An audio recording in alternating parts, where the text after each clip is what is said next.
Hey guys, it's Charlene. Today I'm going to share with you how I made this card, and I'm going to share my #1 tip for heat embossing with water-based dye inks. It makes it so easy, so let's go ahead and get started.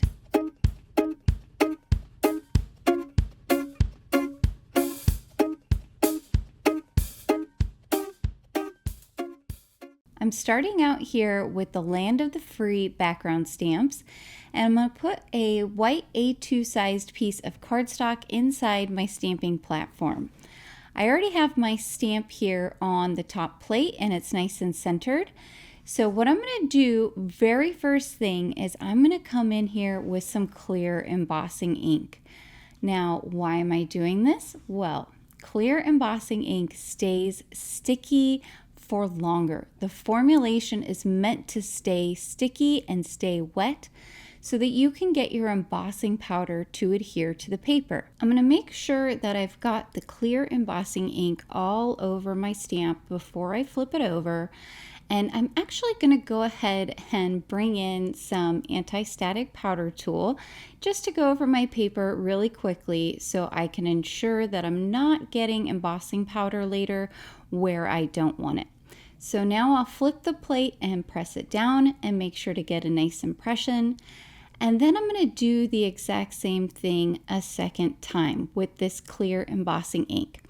So that's going to allow me to get really good coverage. That's why stamping platforms are super helpful, is because I know that this is going to stamp right in the exact same place once I press it down.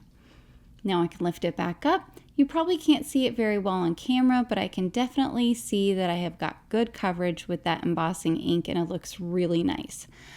So I'm going to come in here with some red water-based dye ink as well as some blue water-based dye ink.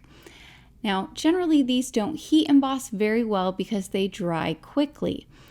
But because we have put down that layer of clear embossing ink, it's going to keep those areas really nice and sticky for our embossing powder. So once I get a good amount of red ink down here, I'm going to go ahead and soften the edge. And I do that just with my blending brush, and I just lightly rub on the stamp along that edge in order to soften it so there's no harsh line when I stamp down here. So I'm going to press this down, lift it up, and you'll see that beautiful fade we have there from the darker red at the top to the lighter red at the bottom. I'm going to do this a second time because I want that red to be even more rich and saturated. So I'll bring my brush back in here, just go along the edge to make sure I don't get a harsh line, and then I'll flip and press this down again, and then lift it up, and there we go. It looks really good so far. So I'm going to come in with my blue from the bottom, and the reason I'm not going from red to blue and I'm leaving a space in between is because red and blue would combine to make purple, and we don't want purple for an Independence Day card. We want red, white, and blue. So the center is naturally going to be white because of the white cardstock. Again, bringing in my blending brush just to soften that line, and then I can flip this over and press down, lift it up. I could leave it here, but I think I'm going to bring in a little bit more blue because if you've got that stamping platform, why not put it to good use, right? So blend out that line again and flip and press and lift, and look how good that is. Now remember, everything is still nice and sticky because that clear embossing ink lasts for so long. Now I am going to use a little tool here to help me get my paper up because I'm going to try and avoid sticking my fingers on the front of the card panel. I don't want to smear any of that embossing ink. And I'm going to bring in 2 different embossing powders. I'm going to first bring in some clear embossing powder, and I'm just going to lightly go over everything with the clear embossing powder. I'm not trying to get full coverage here. I'm just sprinkling it along, and then I'm going to tap it off. This will make sense in just a moment. Now I'm going to clean up my clear embossing powder here before I move on to my next step because I don't want to mix up my 2 embossing powders. Now I'm going to come in with some polished silver embossing powder, which is really, really beautiful. But I don't want this piece to be entirely silver. I'm going to use a light hand here and just sprinkle some here and there on the card panel.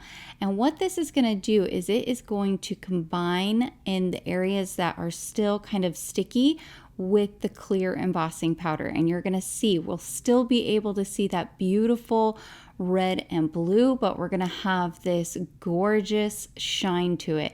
It's going to be silvery when you turn it in the light. So, so pretty. Once my heat tool is nice and hot, I'll bring it in here and I'm going to carefully run it along the image until I can make sure that everything is completely melted.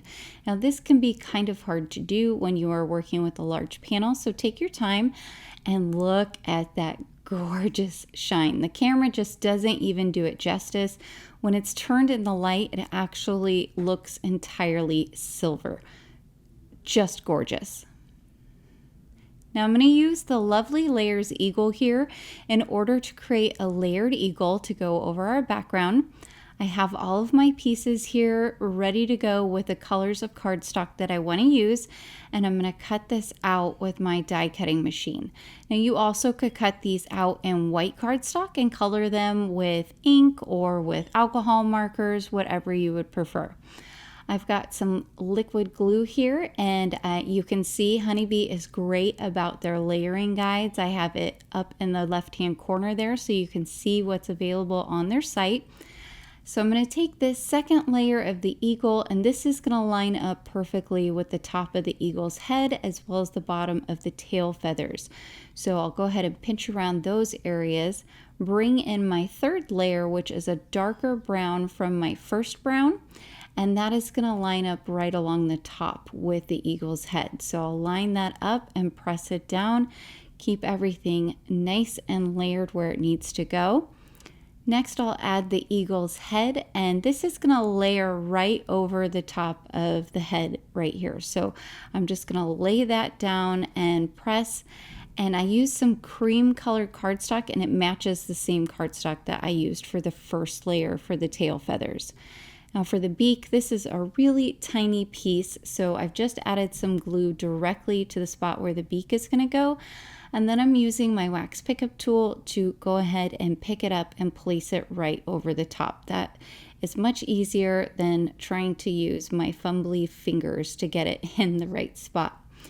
I've got the tops of the feet here. Now the dark brown is the talons, and so the tops of the feet are cut out in yellow, and it's going to make it so that dark brown cardstock shows underneath for the talons. And this goes right along that same curve of the foot, so I'll just line it right up with my tweezers there and press down. I'm going to repeat that process here. I've got my second foot, and now I'm just going to add some glue directly to the eagle right along that curve there on the dark brown cardstock. Now that is because the feet are going to match up perfectly right along the kind of curve of the foot you'll see here.